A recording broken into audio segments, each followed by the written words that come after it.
G'day legends, it's Mark and Dad here from North Oz, and in today's video we're going to be talking about the Prado 250 from the perspective of a Prado 150 owner. Now Dad, you test drove the new Prado 250, so he's going to be giving his perspective on his first test drive of it, and yeah, we're going to see kind of what his initial thoughts are of it. We've been pretty quiet about the new Prado over the last few months as it's gotten closer and closer to the release date.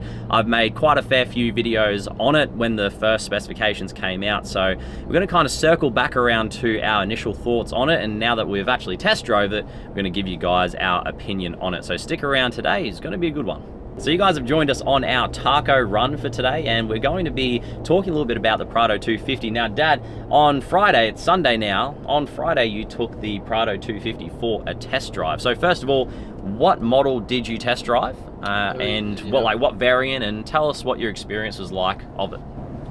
Okay, we test drove the VX. When we got to the dealership, we looked into the back of an Altitude. We weren't allowed to drive that because that was a car that was sold. And the Altitude, even though it had in the boot section, the luggage section was raised a little bit, it was good. It was a 5-seater, not a 7-seater, 5-seater, and it had a lot of space because we use our Prado for camping, and I have a lot of stuff in the back there, you know, tables and tools and all sorts of stuff, chairs. And what size caravan do you tow in your Prado? Well, our caravan is a new age Manta Ray 16 foot, which is about 18.5 foot on the outside, because the new age measure their caravans from the inside. Weighs about 2.1 ton. So about 2,100, I suppose loaded up, you're looking at about 2,200 kilograms. And one of the criteria I am looking for is the towing capacity and the similarity to what I have now, which is the 150 Prado. So I can put all the stuff I have in the back of the 150 into the 250. This is what I had in mind. And so I would say with the Altitude, yep, no problem. Everything looked great. It'll fit. Love the look of them. They look stunning. The looks of them are really nice. I'll admit, I was a little bit skeptical of the look at first, but I have come around to it after seeing a few of them on the road. So well, we drove the VX, and the VX front is different to the Altitude. And it's sort of like a cross between the Altitude and the 150 Prado that I have now. It's somewhere in between. It looks stunning anyway. It was great. We took the car for a drive. It was really nice to drive. The steering was lighter than what I'm used to, but it didn't take me long to get used to that. The ride was a lot smoother. Didn't have that pitch. You know how the Prado 150 is, because they're like a boat. Oh, they roll so have that much. Pitch and roll and all that. I didn't feel that in the VX that we drove. It was very smooth. I don't know how it'll go towing, because they're rated at 3.5 ton, 3,500 kilograms, so I presume it would tow pretty much the same. My wife was very happy with the space in the front there, and the seat was so comfortable.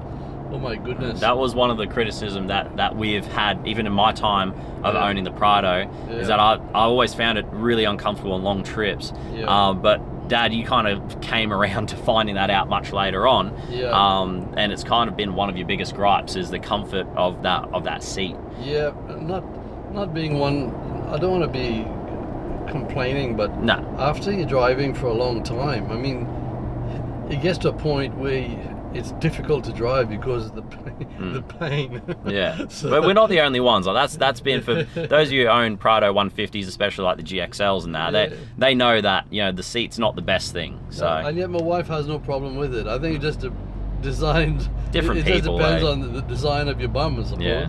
But anyway, How good your back is. Yeah. Anyway, so the seat in the VX was beautiful. It was really comfortable.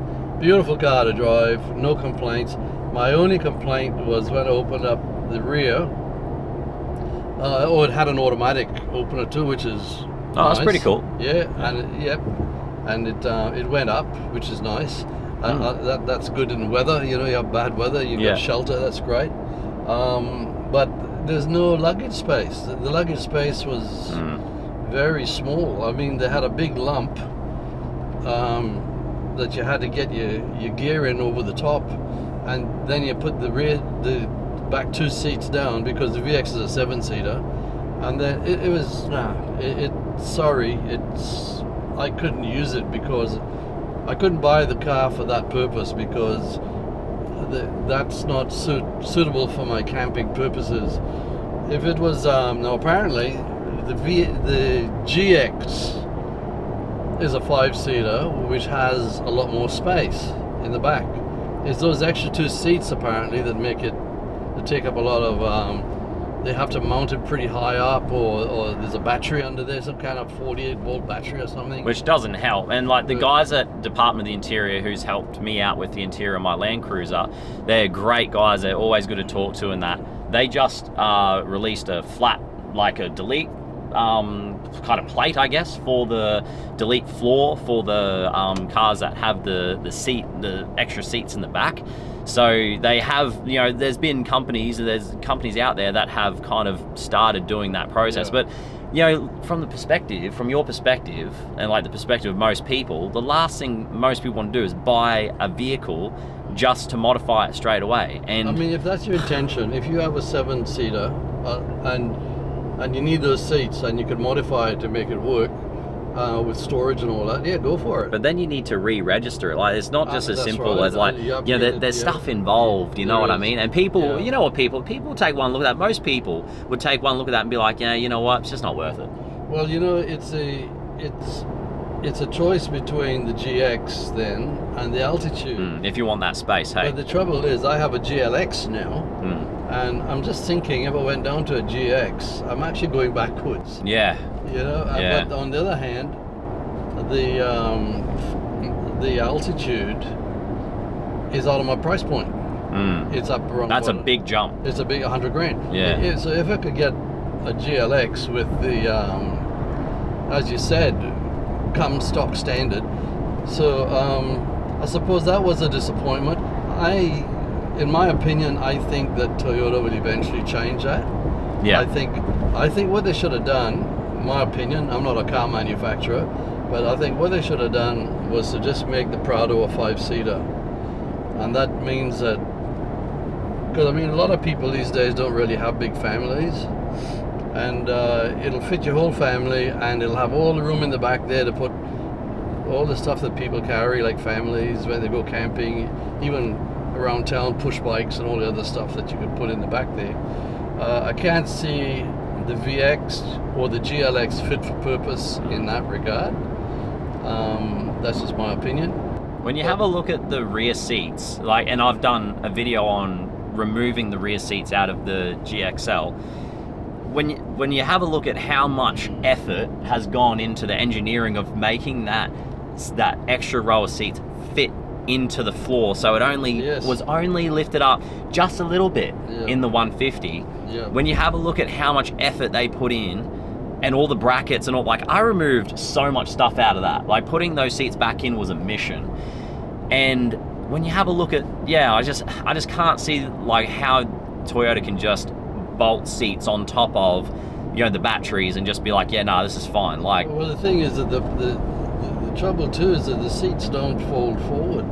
They don't go flat. They sort of, so you have to get over this hump. Yeah. And then you have a dip, and then you have the seats which don't fit flush. They sort of lean forward a bit. It's a pretty strange setup. So I think I haven't driven the GX yet, so I don't know what the seats are like in the GX. The seating for me is a very, very, very important for this next car that I buy, the seating has got to be important, because after, you know, I have 2 cushions that I sit on in the Prado, and I figure if I buy a new car, I don't really want to have to do that again. Yeah. And I mean, I get by all right, but still, you know, you buy a new car, you want it to be smicko, you know, perfect.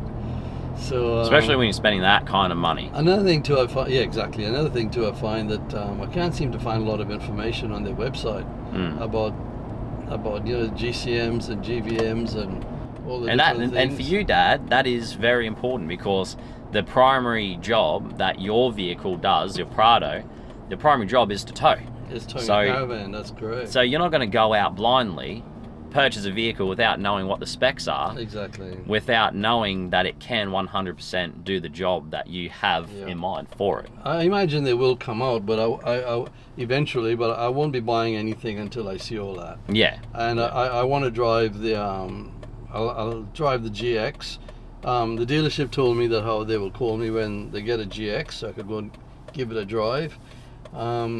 So, and I'll have a look at the specs on that, see how the seats feel, see what the wife thinks. The wife loves she loved the VX. She said she had a couple of comments on it. She said that all that surfaces were really nice on it. Yeah. Mum said that like there was like heaps of cup holders and lots of storage for the passenger, or passenger princess, as she so aptly named herself. So, you know, so from a passenger's perspective, she said that it was a really nice place to be in. She had a lot of space. She said she felt like it had a lot more space, which is good. So yeah, it's just maybe, look, I'll have a bit more thinking about it and see if I could maybe relocate my tools and tables and stuff that I carry in the back of the existing Prado. See if I could maybe fit that somewhere. Just gotta be careful of loading up the caravan too much, whether it'll fit in the tunnel boot or stuff like that. Yeah. But I was taken aback a bit by that. I was a bit surprised, so I'm still getting my head around that. Yeah, and I think like this is going to be one of those, you know, videos that we kind of leave you guys on a little bit of a cliffhanger, because we don't know, because we, like, you know, all we've done is test drive it, you know, what Dad has, you know, and we don't really know where we stand on it at this point. No, we're not going to rush out. We're not going to buy one. We're not going to buy one for the channel yet either, until we've seen all the specifications. We know, you know, because it's our hard-earned cash here, guys. Right. You know, this isn't like, you know, this chat. A lot of people think that, you know, a lot of people on YouTube just get given stuff and given cars and given that sort of stuff. It's not how it works. Like, all the cars that you see on this channel are ones that we have bought. So when we go out and we buy something, you know, especially like a new Prado, for example, that's coming out of our pay packet. You know, that's comes from our bank account, you know. So we want to make sure before we make a purchase that it is the right one for our purposes. Yeah, and I think we did well with the last Prado that we bought. I mean, we have it nearly 3 years now, and I mean, we've done a lot of kilometers in it. A lot of it has been pulling a trailer, a caravan, and it's done so wonderfully. It's such a good car. It's so smooth. You know, pulling the caravan is like, sometimes you feel like you got nothing. The only thing you know when you haven't got the caravan behind is when you've unhooked, and then you realize, oh, that feels a bit better. But when you're actually driving the actual caravan, it feels so good, you know. And so what we bought the first time, we put a lot of research into it. Studied it really carefully, and we made a decision, and the decision was correct. So my advice to anybody is to study what you're going to do, read all the reviews, take it for test drives, just do as much research as you can, because the last thing you want to do is to buy a vehicle of that price and find you made a mistake. So just do your homework, and that's my advice. That's what we do. And so we'll definitely be circling back around to the topic of the Prado 250, so make sure you stick around for that. And that's going to end our taco run. We're done, so we're going to eat some tacos now. So looking forward to it. Yeah, me too, starving. So we'll see you guys in the next video. Thanks for joining us. We'll see you then. See you then.